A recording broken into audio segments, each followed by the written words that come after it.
Seat's Ibiza is a long-standing favourite in the supermini sector.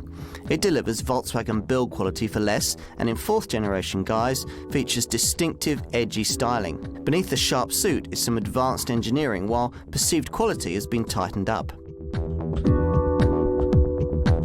This fourth-generation Seat Ibiza is a massively important car for its maker. Parent company Volkswagen is pushing for an increase in Seat sales worldwide to 800,000 units by 2015. And if that's to be achieved, then a huge amount depends on this car. Whether it succeeds will depend much on the buying public's perception of this car's perceived flair, both from a driving and a design perspective. Now this, after all, is really all that separates an Ibiza apart from its Volkswagen Group parent company's other supermini offerings, the Volkswagen Polo and the Skoda Fabia. Hence the importance of sportier derivatives like the SC badged 3-door SportCoupe variant or the Cupra hot hatch. The previous generation Seat Ibiza won praise from all quarters for its driving experience, and this model of course continues that approach. It's composed in corners and its sharp, agile steering makes it great fun to spirit about the place. Now the ride on the sport models of course is a bit firmer, but even here it's not harsh, and the things that shine through after a spell in this car are really the really good quality ride, the refinement and the big car feel. Now these are qualities that you'd probably more readily associate with a Volkswagen Polo than this Spanish Seat, but they're highly desirable ones nonetheless. The Ibiza's engine range will hold few surprises for anyone familiar with this car's predecessor. If you're looking for a petrol engine, proceedings open with a 69 brake horsepower 1.2 litre 12-valve unit, and just above it sits an 84 brake horsepower 16-valve 1.4. Things start to get a bit sportier with 104 brake horsepower 1.6, which makes rest to 60 in 10.5 seconds on the way to a top speed of 126 miles an hour. Now, this is an engine that has to be revved to get the most out of it, but it's far from unpleasant and rather purposeful, sportily sounding unit. The top of the range Cupra hot hatch version gets a 1.4 litre engine, which doesn't sound very big until you learn that it features both a supercharger and a turbocharger, and thence puts out 180 PS. Now if all that sounds a bit frantic, you'd probably be better for one of the diesels, and of these the most noteworthy is a 1.4 litre TDI with 80 PS that features a diesel particulate filter. That's the unit fitted to the eco-friendly Ecomotive model. The Ibiza runs on a high-tech Volkswagen Group small car platform dubbed the Agile chassis. Now, most buyers will go for the 5-door version that I'm testing here, but there's also a 3-door model dubbed the SportCoupe, which looks lower and meaner and features design cues more obviously lifted from Seat's Bocanegra concept car. The 5-door is 80mm longer than the previous generation model, so it's much bigger inside, while the boot has 292 litres of luggage space with all the seats in place, and that's reasonably impressive for a supermini.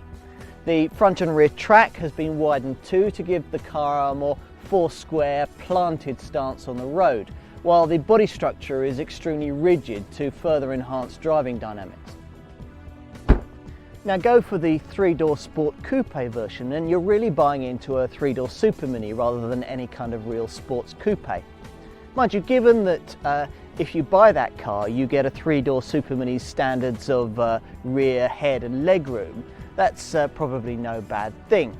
Now the SportCoupe and the 5-door share the same wheelbase, but the SportCoupe is 18mm shorter and 17mm lower. Now the two cars are identical right up to the windscreen pillars, and then as you go back the curvy roofline of the SC SportCoupe model takes over to produce a stance that's lower and more purposeful. The interior of the Mark IV Ibiza is a more upmarket affair these days, with some nice trim finishes and good amounts of space front and rear. Now, as with previous generation versions of this car, the sparky design of the exterior isn't really carried over internally, with a rather conservatively designed dash that veers towards style rather than fashion. The Choice of grey colours may not be to all tastes either, but there's a real quality feel about this Ibiza when you spend time sat in it. Prices, of course, are bang in the middle of supermini territory, between the £9,000 and £14,000 levels. Other obvious rivals that have adopted a sportier look include Vauxhall's Corsa and Ford's Fiesta. The basic specification includes a height and reach adjustable steering wheel, speed-sensitive power steering, remote central locking, electric windows, and an MP3 compatible stereo with an AUX input. Now, an interesting option is the 7-speed twin-clutch DSG semi-automatic gearbox, which features a kind of high technology that you don't routinely see on a supermini like this. There are other clever touches you might not expect to find either, like a hill hold facility to prevent you rolling backwards during hill starts, or the front fog lamps having side illumination to light up the grass verge when cornering. There's also a combined an auxiliary input system so that you can plug in your Walkman, your Zoom, your iPod, or whatever kind of music player or data storage facility you own. If cost of ownership is everything, then you'll want to consider the clever 1.4 litre TDI 80 PS Ecomotive version, which manages to achieve over 76 miles to the gallon and emit just 98 grams per kilometre of CO2 compared to 114 grams per kilometre for the standard 1.4 litre TDI version. Now, it achieves this amazing result thanks to revised engine software, different gear ratios, and a DPF diesel particulate filter, which filters out most of the soot particles that would normally be emitted by the diesel engine. It also has low rolling resistance tyres and revised aerodynamics. If you're after a cheap to run petrol model, then try a 1.2 litre entry level Ibiza. It does ask its owners to make a few sacrifices in terms of performance, but pays them back handsomely in terms of low running costs. The 47.9 miles to the gallon combined fuel economy figure and 139 grams per kilometre of CO2 emissions won't match the diesel engines, but the lower upfront asking price means that it's a more cost-effective alternative for those looking to cover lower annual mileages. Elsewhere in the lineup, the Ibiza features a competent but ultimately unexceptional engine range. The 1.6 manages 42.8 miles to the gallon and pumps out 160 grams per kilometre of CO2, while the 1.4 manages 149 grams per kilometre of CO2.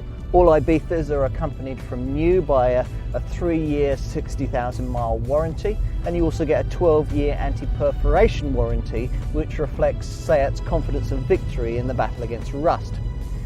Major servicings every 20,000 miles, and the car will need a dose of fresh oil every 10,000 miles or every 12 months. So how to sum up the SEAT Ibiza? Well, the shape seems to hang together well, especially in slick sport coupe guise. There's a reassuring commitment to technology, and the basics seem to be in place for a decent drive. The cabin's a big step forward too, from the rather cheap-feeling interior of this car's predecessor. All of which is just as well, for competition in the supermini market is white hot, and a car that's just blandly competent across the board just isn't going to cut it. Now, fortunately, this Ibiza has a flair all its own, and you could just find it a refreshing change from the usual suspects in this sector.